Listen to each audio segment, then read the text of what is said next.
turongeye turatomboye bana b'Imana kuba tugiye guhura na Nyagasani ngaha kuri buri munsi. Mbega amahirwe guhura na Nyagasani. Ku izina ry'Imana Data na Mwana na Roho Mutagatifu, amen.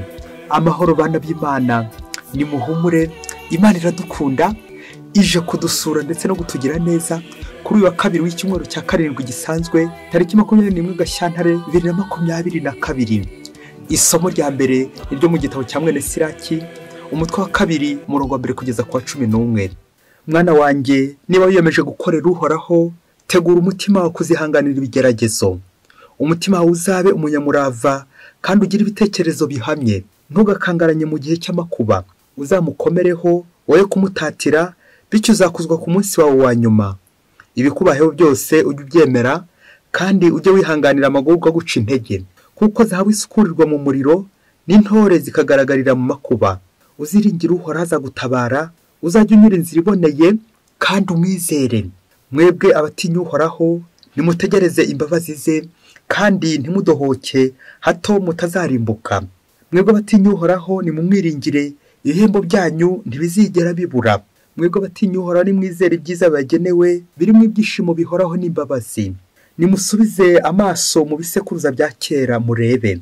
Ninde wiringiye Uhoraho maze agakorwa n'ikimwaro? Cyangwa ninde watinye Uhoraho maze akamutererana? Ninde wimwiyambaje akamusuzugura? Koko rero Uhoraho ni nyir'imbabazi n'impuhwe, akiza ibyaha kandi agatabara mu gihe cy'amakuba. Iryo ni ijambo ry'Imana. Zaburi 137. Ujye wiyegurira Uhoraho kandi umwiringire. Iringira Uhoraho kandi ugenze neza, kugira ngo ugume mu gihugu kandi uhagirire amahoro.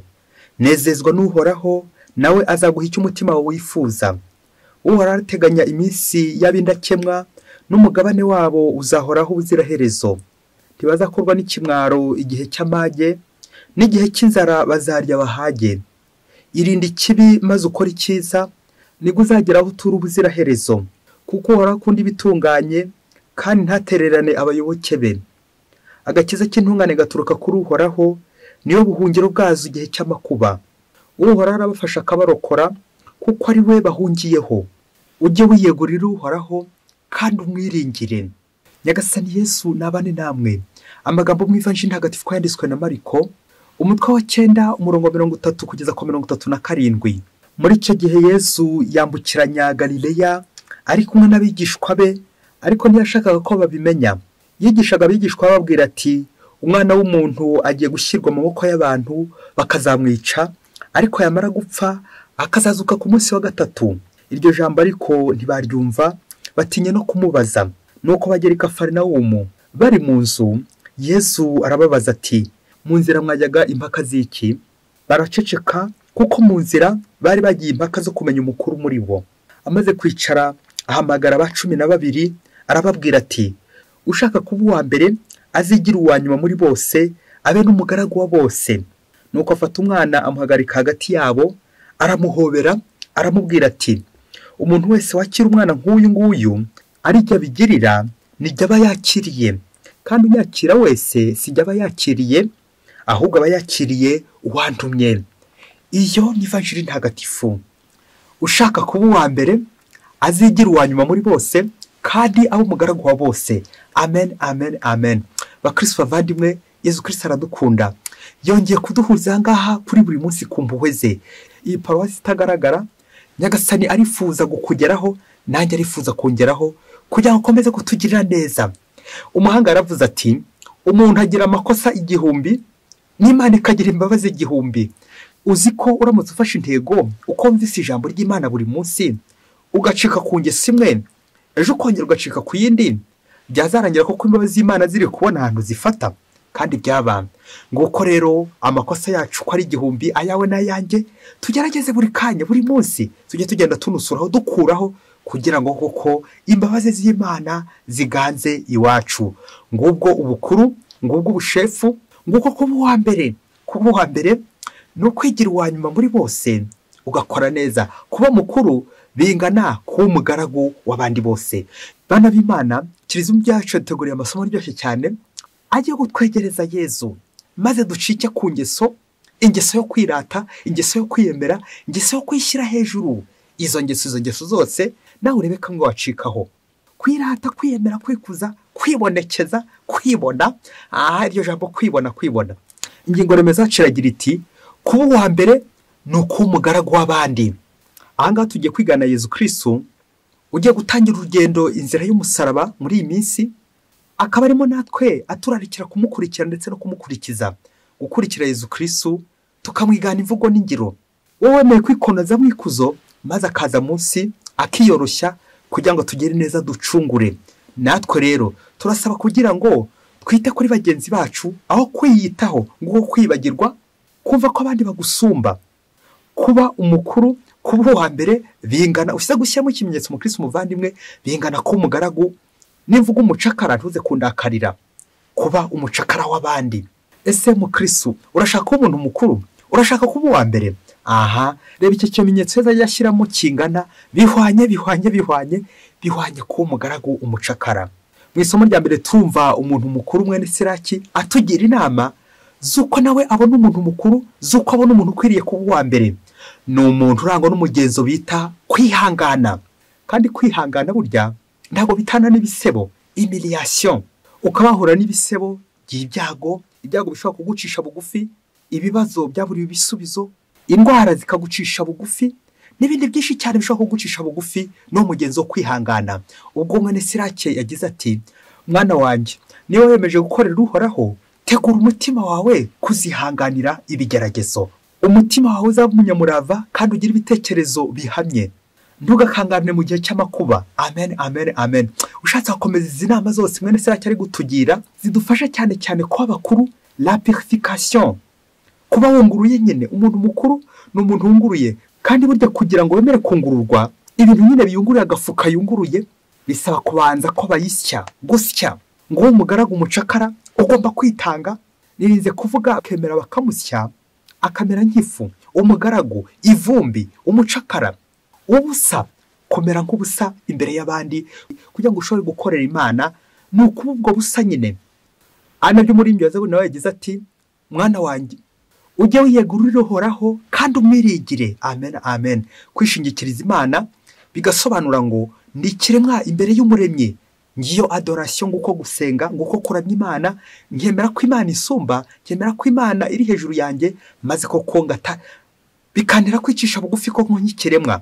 No mu ivanjiri y'uyu munsi Yezu Kristo arabona abigishwa be, akaba abana ati bakiri mu mandazi, bataramenya iyo biva n'iyo bijya, baracyari kurwanira imyanya. Ngo mu nzira mwajyaga impaka z'iki? Mu nzira ngo bari kujya impaka zo kumenya umukuru muri bo. Nguko Yezu Kristo agiye kubabwira umukuru muri bo bingana gute. Umuntu mukuru bingana umugaragu umucakara. Ngizo za mpaka zo kwirukana Imana iwacu, turi guharanira imyanya y'ikuzo, imyanya y'ibyubahiro, ariko tukaza kwibagirwa Imana.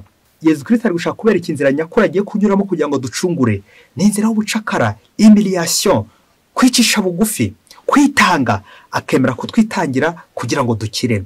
Iki gisubizo Yezu Kristo ahaye intumwa ze nawe uze kugifata nk'icyawe, nanjye natangiye kugifata nk'icyanjye. Kuko Yezu Kristo arandeba, akabona igihe mara ndi kwiyitaho, akabona igihe mara ndi guharanira imyanya y'ikuzo, imyanya y'ibyubahiro, ngo nze kugaragara neza, ngo baze kumbona, kwibonekeza. Akumva angiriye impuhwe. Na niyo mpamvu Yezu Kristo ambwiye ati, ushaka kuba uwa mbere azigira uwa nyuma muri bose kandi umugaragu wa bose. Amen. Mu Kristo, iri jambo rya Yezu Kristo niho nanjye riri kubwirwa. Twe twiyemera, twe twikuza, twe tumara igihe kirekire turi kwiyitaho, tukaza kwibagirwa abandi. Ngo umuntu mukuru ushaka kwihindura umwana atari umwana Yezu Kristo yavuze muri ivanjiri, ahubwo agakora ibintu by'abana, ibitekerezo bidafashe, kwiyitaho, kwiyemera. Umwana Yezu Kristo avuga muri ivanjiri no kuba fidele, umuntu mwiza, umuntu w'umunyamahoro, umuntu wakira abandi neza, umuntu uvunagurika. Uwo niwe mwana. Naho ubundi aho kuvunagurika ahubwo ugatangira uvuna abandi, ubwo ngubwo uri gushaka iki? Uri gushaka icyubahiro, uri kumananira ibyubahiro n'amakuzo. Yezu Kristo ntabwo yaje kuba umushefu, ntabwo yaje kugaragirwa, ahubwo yaje kuba umugaragu wa bose ndetse n'incungu ya bose. Ngo uyu musaraba ugomba guheka nawe buri munsi, kwita ku bandi. Akenshi Bakristo bavandimwe twiyitaho, bikaza kurangira turi kwibagirwa abandi. Nabyo Mutagatifu Agustin yavugaga ati, le monde est régi par des cités. Ngo isi iyobowe n'imirwa ibiri, ucunge wasanga nawe uri mu murwa umwe muri ibiri ngiye kuvuga, il y a la cité céleste, l'amour de Dieu jusqu'à l'oubli de soi. Urwo rukundo Imana ikunda abantu kugeza ubwo yiyibagiwe ikitanga uwo Yesu Kristo nyine. Noneho ubwa kabiri, umurwa wa kabiri, c'est la cité terrestre. Noneho n'icyunyuranyo, c'est l'amour de soi jusqu'à l'oubli de Dieu, jusqu'au mépris de Dieu. Ngo nukwikunda bikabije kugeza ubwo wibagiwe Imana, nukwiyitaho bikabije kugeza ubwo utaye Imana. Kandi byaba ngo uko abakristo bavandimwe, iyo mirwa ibiri, ese uri mu wuhe? Uri mu wo mu ijuru cyangwa uri mu wo munsi? Uri kwiyitaho cyangwa uri kwita ku bandi? Ese ujya ureba Imana cyangwa uri kwireba no kwibona? Ibaze nanjye nibaze, iyo mirwa mutagatifu Agustina turangiye, uze kureba uherereyemo. Ahasigaye icyo twakora no kwisubira no kwakira imbabazi z'Imana, nta kindi no kwita ku bandi. Ujye ucunga ku munsi, iminsi yose umara uri kwita ku bandi, kandi byaba ugasanga ari wowe uyitaho ku munsi. Ibintu byose ni njyewe, buri saha ni njyewe uri kwireba, kwibona, kwibonekeza, kwireba, bikaza kurangira ko utakiri kubona Imana na bagenzi bawe nturi kubabona. Mu kanya gato tujya kunyarukira mu ishuri ry'imyitozo, dukora umwitozo wo kwiyitaho. Urebe ukuntu ushobora kwiyitaho bikaza kurangira ugira ute? Uri guta abandi. Ni inkuru ngiye kubabwira, abafite iryo zina ntimuze kundakarira. Ni inkuru yitwa Iherena rya Helena. Ngo umunsi umwe hirya kure cyane muri Afurika, ngo umugore witwa Helena ngo yabanaga na nyirabukwe, babana bombi mu nzu. Byumvikane ko bishoboke ko umugabo yari yagiye guhaha kure, ndetse n'abana bajya ku ishuri. Ubwo Helena nyine agasigana na nyirabukwe kugira ngo nyine amwiteho. Birumvikana ni nk'umuntu buri ugeze nko mu zabukuru, Helena agomba kwitaho. Ubwo rero Helena nawe akaba yarakundaga kwiyitaho. Ngaho nakurikira uburyo Helena koko ajya no kwita kuri nyirabukwe, ateranyeho none nuko yiyitagaho. Biraza kurangira gute? Iherena rya Helena. Umunsi umwe rero nyirabukwe yarafite randevu kwa muganga. Ubwo bwari buke ari buze kumujyana kwa muganga, Helena ngo yirebye asanga koko abantu bashobora kuza kumucisha mu ijisho kubera ko ataherukaga muri salon de beauté. Nuko ngo kuri uwo munsi ubanziriza randevu yo kwa muganga, ajyana nyirabukwe kwa muganga, ajya kwiyitaho nyine muri salon. Ngo muri salon Helena yagombaga gukora ibintu bitanu by'ingenzi muri salon. Icya mbere kwari gusuka umusatsi, icya kabiri gusiga umunwa, niba ari verine ntuze kumbaza, niba ari irangi ntuze kumbaza. Icya gatatu kwari gusiga inzara, guconga inzara neza no kuzisiga. Icya kane kwari guconga neza ingohe, gucongesha ingohe. Icya gatanu noneho rurangiza ngo yari amaherena yagombaga kwishyirishaho, amaherena agezweho, amaherena akaze cyane, amaherena y'agatangaza. Nuko rero ibyo bintu bitanu byose urumva yabihereye kuva mu gitondo kugera ku mugoroba, akiri gukomeza ibyo bintu byose kugira ngo aze kujya gute, aze kugaragara kwa muganga neza. Uzi ko ngo byageze mu gicuku, minuit mo local vraiment, Helena iyo mitako akiri kuyisiga, akiri kuyishyirishaho, agera mu gicuku koko. Ibaze nawe, Helena avuye muri salon nyuma yo kwitaka, nyuma yo kwishyiraho iyi mitako yose, aje kuryama cyangwa aje kubyuka kugira ngo nyine abyuke ajyana nyirabukwe kwa muganga. Nuko Helena koko araza araryama. Urumva koko aje umunsi wose yawumaze gutyo, nyirabukwe araye gutyo, ntacyo yariye, ntabwo yabonye umugaburira. Nibwo ari bucya rero mubyukeza kwa muganga. Uzi ko Helena ngo byaje kugera nyine araryama, byabasaga rero kuza kugera kwa muganga byibuze saa 11 mu museke kugira ngo bafate nimero ya mbere, bivuze kare koko service zigende neza. Nuko rero Helena waruje kubyuka, agatozi karamujyana kugeza igihe abyukiye agiye kureba asanga ni saa 2 za mu gitondo.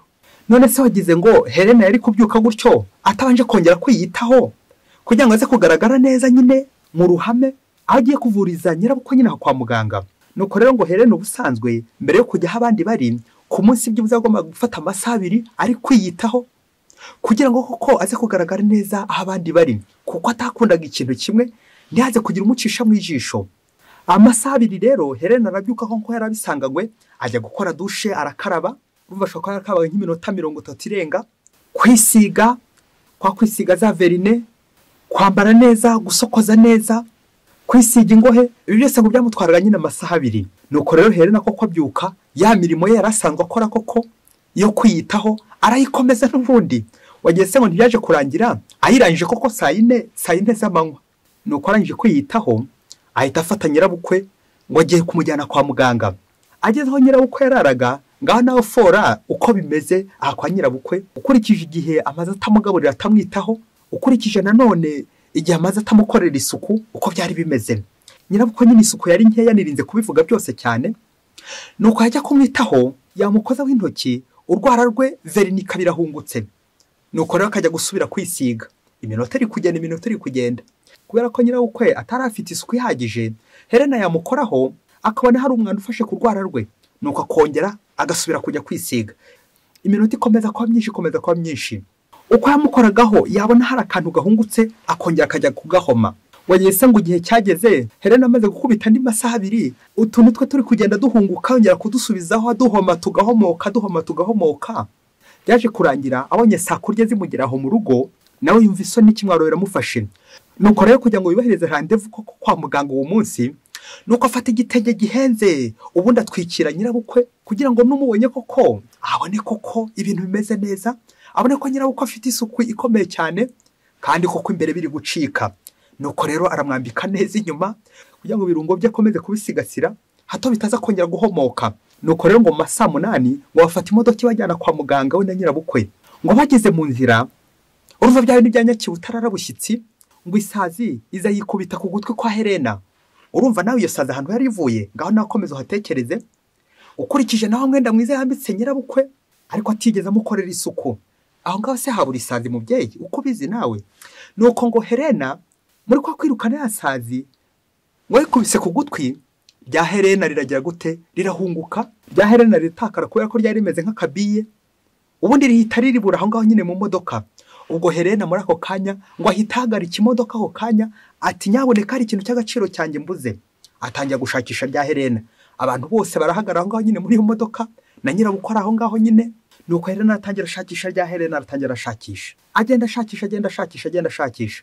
Uzi ko ngo byageze hafi saa 10 Helena akiri kugenda ashakisha, ngo kubera ko ari wari yishyuye amafaranga menshi aho muri iyo modoka, ngo bakomeje kugenda bamutegereza ari gushaka iki rya Helena, ati nabuze ikintu cyanjye agaciro, n'abandi bakamufasha. Uzi ko byagejeje saa 10 nuko baraza babwira Helena bati nyoko bukwe byarangiye, wikwirushya wongera kumujyana kwa muganga byarangiye. Yewe na n'ubu iryo Helena ryaracyari kurishaka aho ngaho nyine ngo aho ryatakariye. Nyirabukwe ntaramugeza kwa muganga, nyirabukwe birangiriye mu nzira ataramugeza kwa muganga.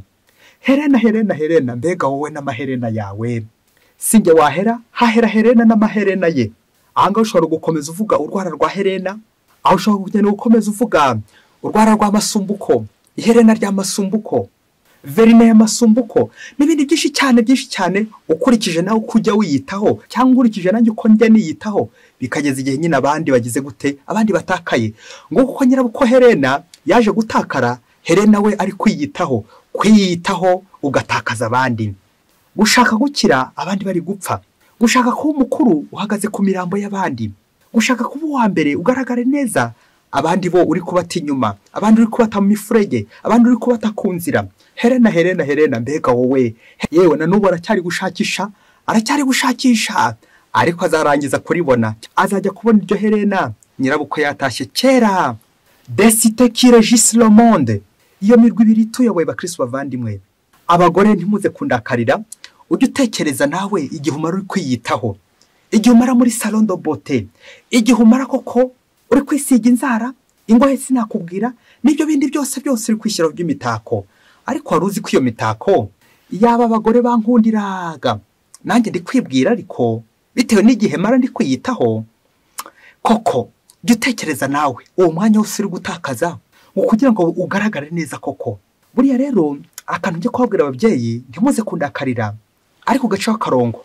Uzi ko uri kwiyitaho bene ako kajya uri kurengera gutyo, uzi ko ari ibyaho uri gukora byinshi. Iyo ni gaspillage, harimo ubusambo, harimo ububeshyi, harimo ubuhendanyi, harimo kwikuza, harimo kwiyemera, guta igihe ugakerererwa kugeza n'igihe ukerereje abandi. Niyo mwarakurikiye umunsi abantu bashyingirwaho, umunsi habayeho za mariage, muzakurikiye muzasanga abakobwa benshi, abadamu benshi, yewe n'abandi bose abageni, akenshi umwanya muremure bamara bari kwiyitaho, bikaza kurangira bari gukerererwa ndetse no gukerereza abandi. Wari uzi ko iyo ukereje umugenzi wawe burya utawumwishe gahoro? Ngaho natekereza abantu bamaze kwica bitewe nawe ujye ukerereza, ubukwe bwawe abantu bwakerereje, ubukwe bwawe abantu bwishe.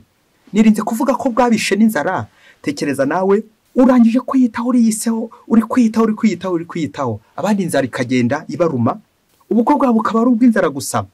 Muzacunge abenshi abari mu Rwanda murabyibuka ko ubukwe bwacu tujya mu bukwe tukaza kwakira abantu saa 10 z'ijoro bikaza kurangira amaherena nyine uri gushakisha iherena kugeza saa 10 nyirabukwe yitahiye. Nuko abantu benshi twahindutse ibisambo bamwe na bamwe, ibiryo bikaza kurangira abandi bitahiye bo twagomba kubihereza mu bukwe bitahiye. Kubera iki? Twabakerereje, twashatse kubyirira, twashatse kwikubira, twashatse kwikunda. Nirebye ariko abandi sinabareba, ndi kwiyitaho ariko abandi sindi kubitaho. Muzacunge abantu bakerererwa muri za mariage mu bukwe, umusore n'umukobwa, uburyo bakerereza imbaga y'abakristo babategereje. Misi kaza gutangira bamwe bari kwivumbura, misi kaza gutangira bamwe barambiwe, misi kaza gutangira abantu bose babishe. Kubera iki? Umukwe n'umugeni mwakerereje abantu, muri kugira gute? Muri kwiyitaho, muri kwisiga za verine, muri gucongesha ingohe. Inzara zimwe bamwe bazihinduye umutuku, abandi bazihindura icyatsi, abandi bazihindura umuhondo, abandi bazihindura umweru. Ariko mubyeyi koko kubeshya, ninde utazi ukurwara rusa?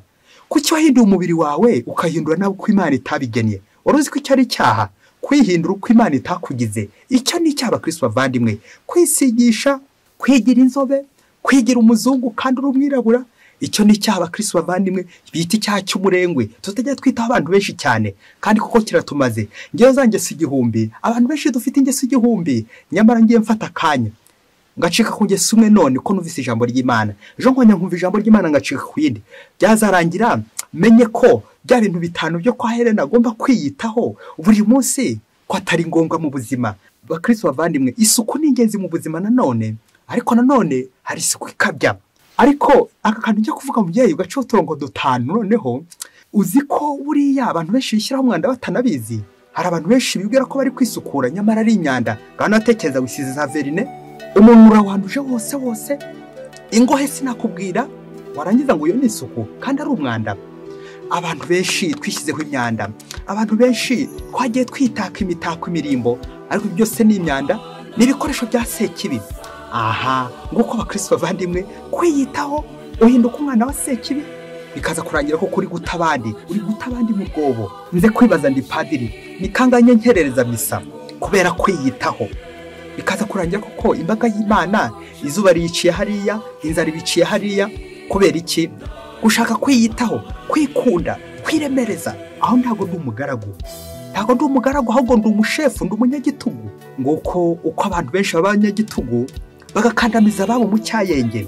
Kandi ngo uri umugore, uri umukobwa, herena, amaherena ya herena. Abakristo bavandimwe, buri wese arebe ibyo bintu bitanu, arebe uburyo ajya yitaho, kaza kurangira yibagiwe abandi.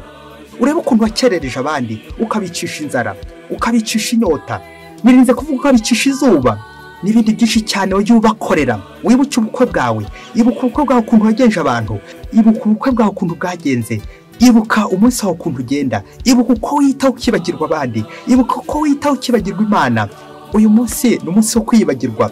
Mukristo muvandimwe, nawe urashaka kuba umukuru, umukristo koko wa Yezu, heka umusaraba wawe, isukure, wirinde kwiyanduza. Yezu nanjye ndagusaba ingabire yo kwita ku bandi buri munsi. Amen. Mwese Imana ibahe umugisha. Imana Data na Mwana na Roho Mutagatifu. Amen. Padiri Masumbuko Ladislas wa Diyosezi ya Cyangugu.